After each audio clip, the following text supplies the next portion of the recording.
Bismillahirrahmanirrahim. Assalamualaikum warahmatullahi wabarakatuh. Oke, Bapak Ibu semuanya, apa kabarnya hari ini? Baik. Sehat semua ya? Alhamdulillah. Kepada Bapak Ibu Guru SDN 1 Karangmulya yang saya hormati, puji syukur kehadirat Allah Subhanahu wa taala yang mana pada siang yang cetar membahana ini masih bisa bertemu kembali di acara observasi kinerja kepala sekolah dan guru di SDN 1 Karangmulya. Selanjutnya salawat serta salam semoga tetap atas Nabi besar Muhammad SAW yang syafaatnya selalu kita nantikan. Baiklah, langsung saja acara ini akan kita buka dengan bacaan basmalah bersama-sama agar acara kegiatan observasi ini nanti berjalan lancar dan membawa berkah manfaat buat kita semuanya. Bismillahirrahmanirrahim. Baik Bapak Ibu, selanjutnya langsung saja penyampaian materi diseminasi komunitas belajar. Bapak Ibu guru masih asing dengan kata-kata komunitas belajar? Asing nama buatan? Tidak asing. Sering dengar ya? Iya. Apakah di sekolah kita sudah ada komunitas belajar? Sudah. Berarti semuanya mengerti apa yang dimaksud dengan komunitas belajar. Bapak Ibu, saya punya satu pertanyaan buat panjenengan. Nanti saya bagikan di chat WA group. Panjenengan isikan terkait dengan tes diagnostik pengetahuan awal tentang komunitas belajar. Sepengetahuan jenengan mawon, tidak lewat HP saja. Ya. Kenapa? Ini. Nah, jenengan. Iya. Subjeknya ditulis namanya. Ya. Ditulis nama, kemudian untuk tulislah sesuatu yang indah atau yang fantastik. Itu pengertian komunitas belajar sesuai dengan apa yang jenengan pikirkan selama ini. Oke, sudah ada yang masuk. Nah, ini dari Pak Wawan. Kombel adalah kegiatan pembelajaran yang dilakukan dengan teman sejawat. Oke, Bu Dinda, komunitas belajar wadah kolaborasi para guru, tenaga kependidikan dan meningkatkan kompetensi dan kualitas pembelajaran. Oke, Bu Bidayah, panjang sekali. Kelompok pendidik dan tenaga kependidikan yang saling berkolaborasi untuk tujuan tertentu dalam rangka meningkatkan kualitas pembelajaran yang akhirnya berdampak pada siswa. Febrian sudah masuk. Komunitas belajar adalah wadah untuk berkolaborasi dan belajar bersama antar pendidik dan tenaga kependidikan dalam satu sekolah. Bu Asti, saya baca ya.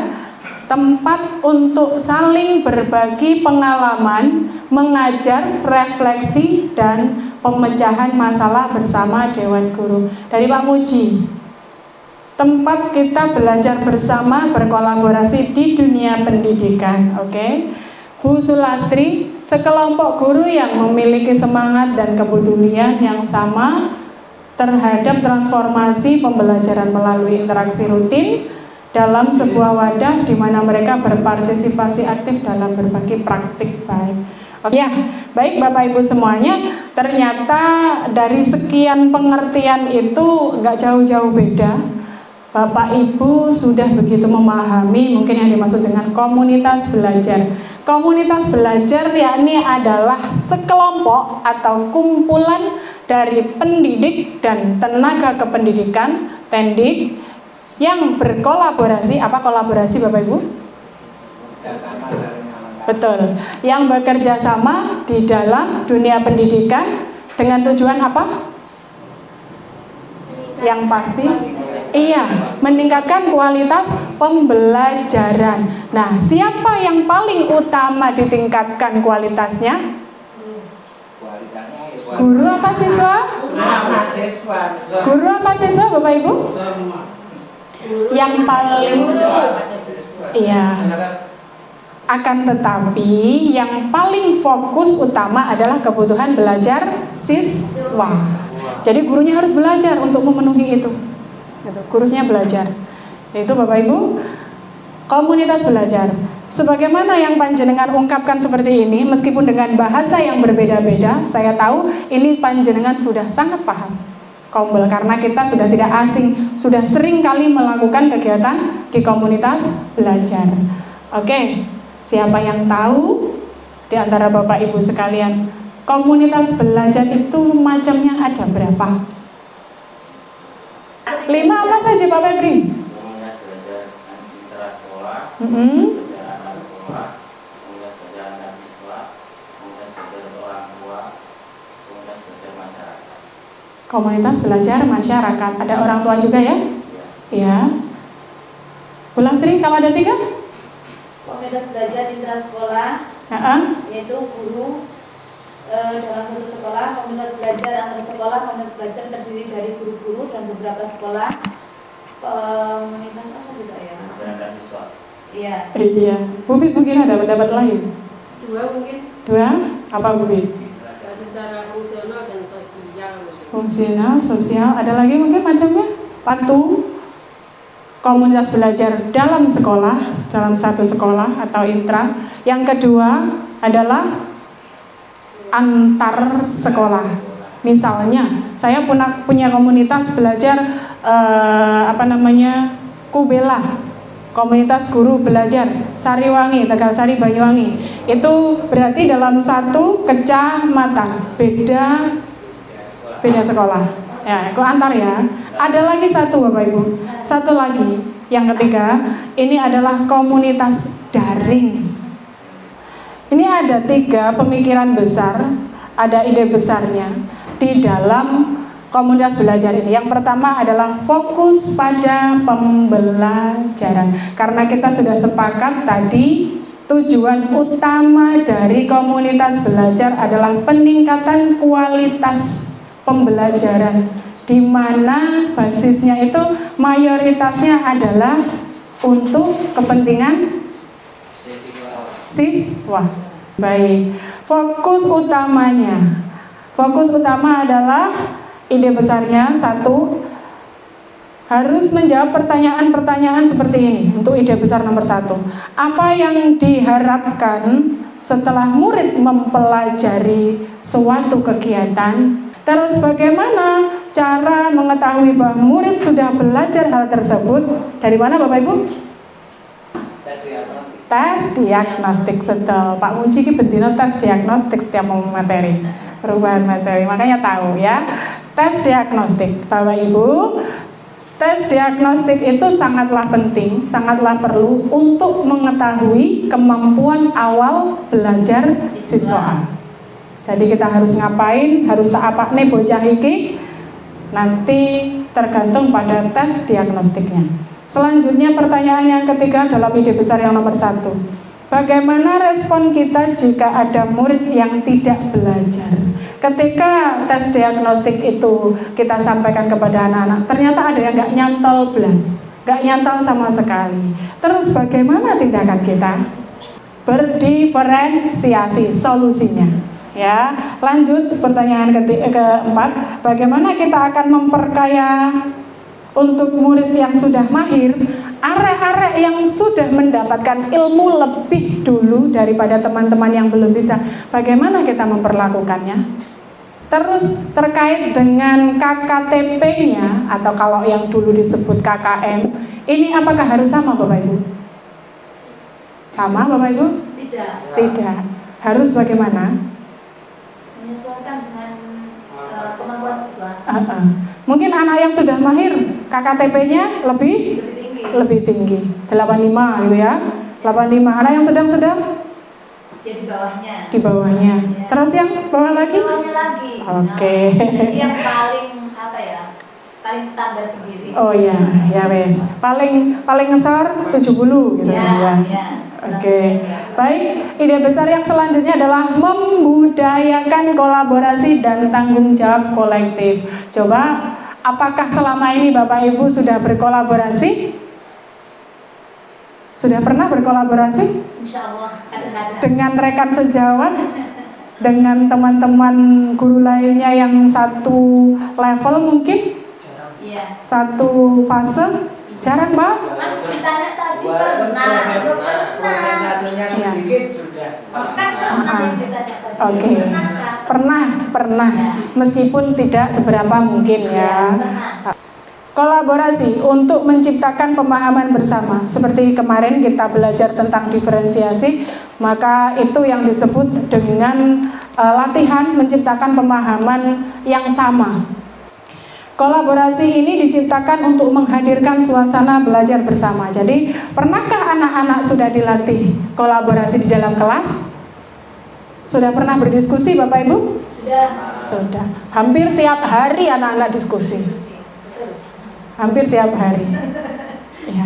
Baik, di dalam kegiatan ujian, diskusi? Insya Allah. Kolaborasi Bapak Ibu? Sedikit, ada sebagian. Ya.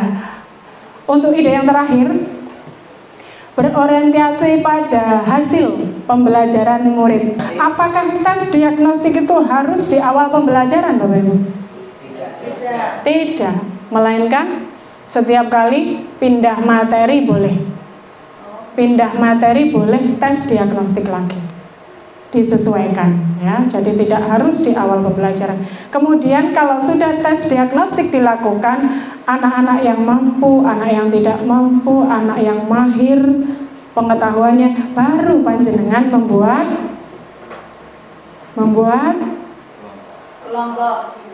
membuat diferensiasinya di dalam apa? Perencanaan. Terus ketiga, implementasi atau pelaksanaan, baik itu kegiatan awal, kegiatan inti, kegiatan akhir. Yang terakhir, apa kegiatannya? Evaluasi. Setelah dievaluasi, apa yang Bapak Ibu lakukan? Ayo. Dari nilai yang sudah panjenengan pegang, yang melalui proses atau yang namanya apa? Asesmen formatifnya, ternyata ada yang nilainya itu di bawah 6. Ada yang di bawah 5. Kita apakan di akhir sesi pembelajaran? Gitu. Iya betul, kasih remedi dan pengayaan. Sing wis akeh nilaine kita ya dikayakan, disugihne. Sugihne pengetahuannya. Pengayaan, diwai pengayaan, dikayakan. Lek sing urung iso diremedi. Dan di dalam komunitas belajar itu tentu ada satu masalah yang harus dibahas Bapak Ibu. Mari kita kali ini belajar membahas satu permasalahan yang mungkin terjadi di kelas Bapak Ibu. Silakan, mungkin ada dari salah satu Bapak Ibu guru yang mau bercerita terkait dengan proses pembelajarannya. Mungkin mengalami kendala atau masalah mungkin. Ada?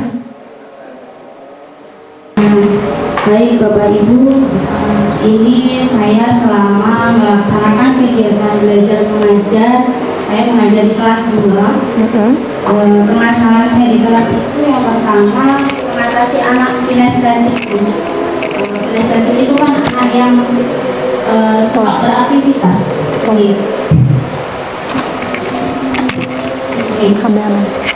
Yang pertama, anak kinestetik itu tidak bisa baca, tulis, dan berhitung. Yang kedua, anak kinestetik anak yang bisa. Ketika saya kasih tugas, yang satu itu sudah selesai, yang bisa, tapi suka mengganggu teman-temannya yang lain. Itu bagaimana untuk mengatasi anak yang kinestetiknya tidak bisa apa-apa sama yang pengetahuannya bisa?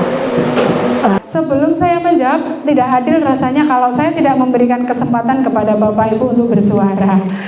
Monggo. Ini permasalahannya anak kinestetik ya. Anak kinestetik yang punya kemampuan dan tidak punya kemampuan. Yang tidak punya kemampuan diapakan, yang punya kemampuan terus dibagaimanakan. Mungkin ada solusi dari Bapak Ibu guru yang lain selain kelasnya Bu Asti yang pernah mengalami hal sedemikian? Saya Bu, coba jawab. Oke. Ini terkait dengan anak kinestetik tadi ya. Berarti anak kinestetik itu anak yang suka jalan-jalan ketika belajar ya. Kalau menurut saya itu karena anak kinestetik itu tidak bisa belajar dengan cara diam, tenang gitu, nggak bisa. Jadi dia memang harus jalan-jalan. Berarti kita harus memberikan materi sesuai dengan apa yang disuka anak tersebut. Misalkan kalau anak kinestetik kita pada pembelajaran IPAS misalkan, karena anak kinestetik itu anak yang suka jalan-jalan, ya kita beri materi seperti berperan, bermain peran ketika pembelajaran. Mungkin kalau di saya kemarin itu tentang rantai makanan. Nah, itu berarti nanti ada yang jadi ada yang jadi ular, ada yang jadi apa seperti itu. Terus nanti setelah selesai anak itu bermain peran, nanti disuruh untuk mempresentasikan seperti itu. Terus atau lagi bisa dengan cara kita menempelkan materi-materi, kan karena dia suka jalan-jalan. Nah, nanti biar baca sambil jalan-jalan gitu. Baik Bapak Ibu, itu tadi paparan dari Bu Lastri, pengalaman dari Bu Lastri, ternyata diberikan sejenis bermain peran ya. Itu sudah mewakili anak yang kurang bisa dan bisa apa belum Bu Lastri? Dalam kegiatan berperan tadi. Kalau saya kemarin pengalaman saya, insya Allah anak yang tidak bisa itu dia lebih antusias karena dia kalau disuruh baca, misalkan contohnya, anak-anak hari ini kita akan belajar, misalkan kita akan belajar tentang rantai makanan. Rantai makanan itu apa? Nah, itu kalau anak-anak yang kinestetik diajari seperti itu, dia tidak akan gambres. Nah, gak peduli. Dia pasti akan mainan sendiri atau yang lainnya. Tapi, ayo anak-anak, sekarang Bu Guru punya apa ini kira-kira? Misalkan, punya gambar apa ini? Nah, sekarang coba saya bagi.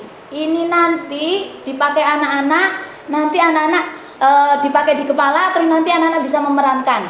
Ini kamu sebagai ini, sebagai ini, sebagai ini. Nah, pokoknya bermain peran lah intinya. Nah, seperti itu. Kayaknya lebih mengena dan lebih bisa lebih menyenangkan. Lebih menyenangkan. Kayaknya bermain tapi belajar. Iya, bermain tapi belajar. Terima kasih Bapak Ibu Guru atas waktunya kepada saya. Hari ini saya akan sedikit menanyakan dari apa yang dikatakan dari Bu Asti mengenai pembelajaran yang kesulitan dalam menanggapi siswanya yang berken kinestetik ya. Oke. Ini Bu ya. Saya rasa untuk kinestetik itu tidak semuanya siswa itu suka jalan-jalan atau nakal sama teman. Dalam hal ini kita kan harus tahu arti yang sebenarnya itu kinestetik itu apa. Ya. Jadi mereka itu yang mempunyai kelebihan lebih dari umumnya. Jadi dalam hal ini kita tidak harus sangat semacam hal itu untuk diterapkan kepada siswa, tapi baiknya hal ini itu kita terapkan juga dari kaitan dengan pembelajaran yang mengarah ke Pancasila juga, karena itu mengarah pada disiplin siswa dan juga mengarah pada etika siswa.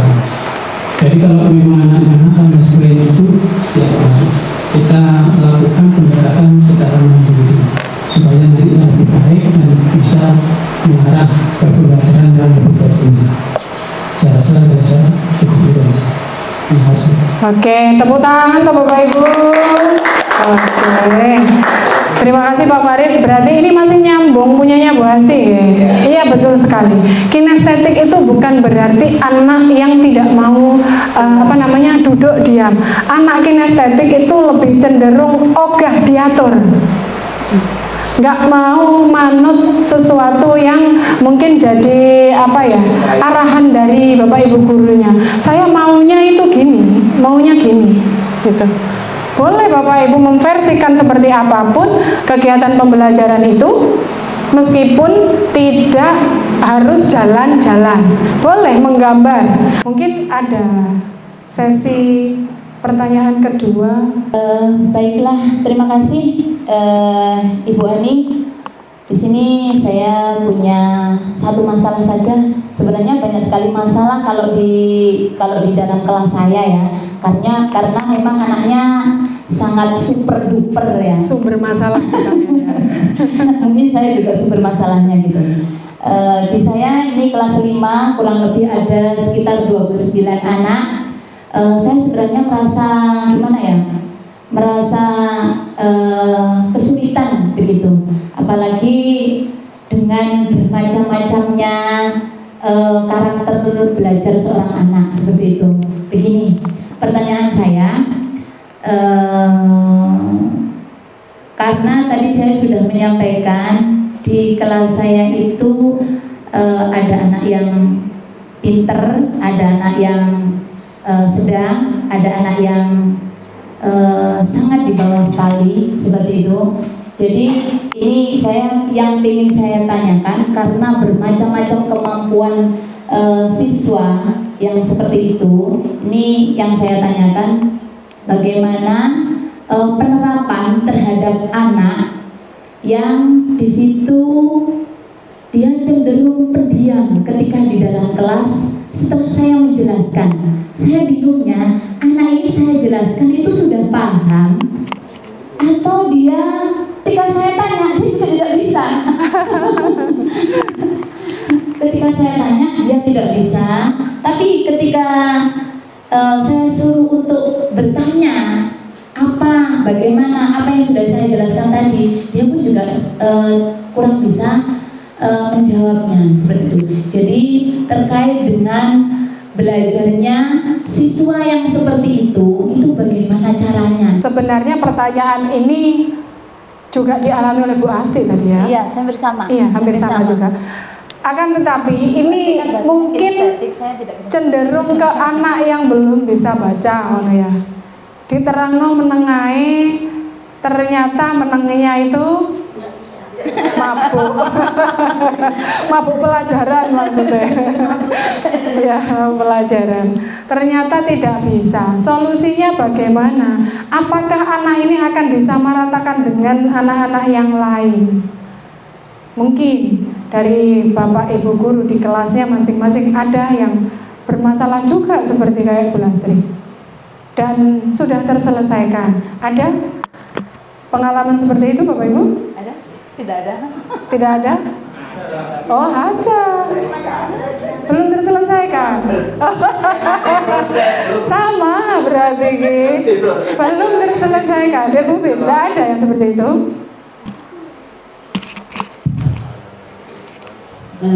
Terima kasih mencoba menanggapi mawon ya. Nanti ini bisa jadi solusi. Diberikan solusi nomboten. Begini, anak yang diam itu kan juga kita banyak pertanyaan. Apakah tidak bisa? Apakah takut? Apakah tidak pede? Masalahnya itu kan pada komunikasi, gitu. Mungkin dicarikan solusi juga yang tidak melalui komunikasi secara langsung. Jadi ketika yang lain itu dikasih tes yang sama dengan yang lain, mungkin dia dikasih pertanyaan yang berupa tulisan. Ya. Dikasih rambu-rambu juga. Ini nanti kamu juga harus menyelesaikan bareng waktunya dengan teman yang lain. Jadi nanti soal itu juga tentang personal, juga tentang pelajaran. Jadi kita akan mendapatkan jawaban dua-duanya. Contohnya begini, misalkan soalnya tentang matematika misalkan, materinya penjumlahan 3 bilangan, kita kasih soal yang di bawahnya level itu. kita kasih yang 1 bilangan dan 2 bilangan. Misalkan 2 tambah 3, yang mudah saja, nggak usah yang sulit. Kita kasih level yang paling bawah. Kemudian kita kasih level agak atasnya dikit, 13 tambah 23. Mungkin yang bisa saya sampaikan. Terima kasih. Oke. Bukan masalahnya berarti pelajarannya memang dia tidak. Iya, berarti ada keterlambatan belajar. Kalau ada keterlambatan belajar itu berarti harus beda. Iya. Pelayanannya beda. Pelayanannya beda. Pasti. Iya, iya. Itu kan merupakan solusi juga buat Bu Lasri. Sudah pernah dilakukan, Bu? Saya sudah pernah melakukan. Ada hasilnya, Bu? Ya, hasilnya ya untuk sementara masih minim. Minim sekali. Oh, masih sangat minim.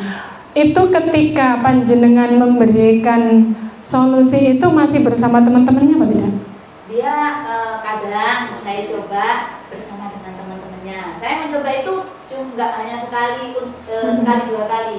Saya coba dia ketika duduk bersama teman. Saya panggil, saya bersama dengan saya sendiri, seperti itu. Bahkan saya kan kalau ngasih materi itu pasti beda. Bahkan temennya sudah ngerjain ini, dia ayo ini aja ditulis, ini ditulis, nggak usah diisi, ditulis di bukunya saja, nggak selesai sama sekali dia. Saya rasa sesi tanya jawab kita cukupkan ya, karena ini jamnya juga sudah melewati batas ambang yang sudah ditentukan. Baik Bapak Ibu, tadi pengertian dari komunitas belajar dan beberapa cara yang dilakukan untuk berkegiatan di dalam komunitas belajar itu kita sudah agak sedikit bahas. Kita akan adakan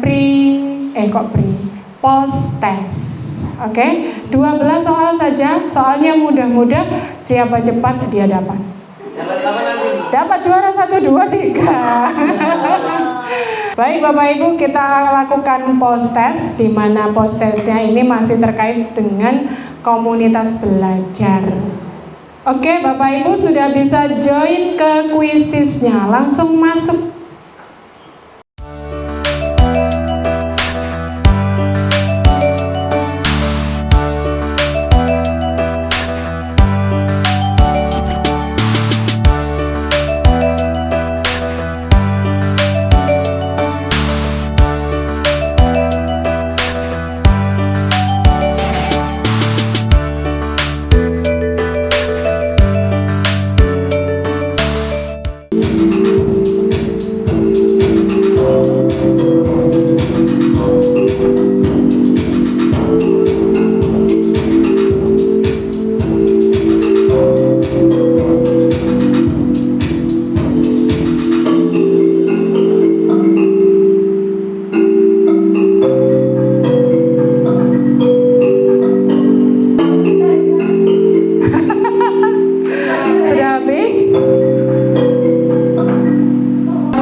Sesinya sudah habis. Oke, kita saksikan. Tepuk tangan. Bubit, Pak Febri dan Bu Dinda. Oke, tepuk tangan.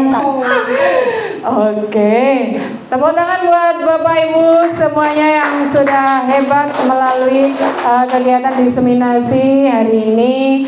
Baik Bapak Ibu sekalian, post testnya sudah selesai. Hadiahnya apa ya? Engkau lintingan gue ini. Ada pulpen, nggak ada lintingan sekarang, nggak ada dodol lagi. Coba ini hadiahnya pulpen merek KDS. Siapa tadi nomor 1 dan 2? Tepuk tangan. Oke, silakan Pak Febri. Oke, sama-sama. Oke, tepuk tangan. Dari awal kan sudah saya bilang hanya 2. Baik Bapak Ibu, mungkin nanti di acara sesi-sesi selanjutnya atau episode berikutnya panjenengan semua yang beruntung. Kalau kemarin Bu Dinda harus beruntung banget, sekarang kan ganti yang lain. Gitu ya. Baik Bapak Ibu, terima kasih atas segala perhatiannya. Semoga ilmu yang kita dapatkan hari ini terkait dengan komunitas belajar akan bermanfaat buat kita semua. Kedepannya mari kita tetap menjaga, mengembangkan komunitas belajar ini sebagai salah satu wadah untuk memecahkan permasalahan yang kita hadapi di kelas masing-masing. Begitu Bapak Ibu kiranya yang bisa saya sampaikan, kurang lebihnya mohon maaf yang sebesar-besarnya. Saya akhiri. Wassalamualaikum warahmatullahi wabarakatuh. Waalaikumsalam warahmatullahi wabarakatuh.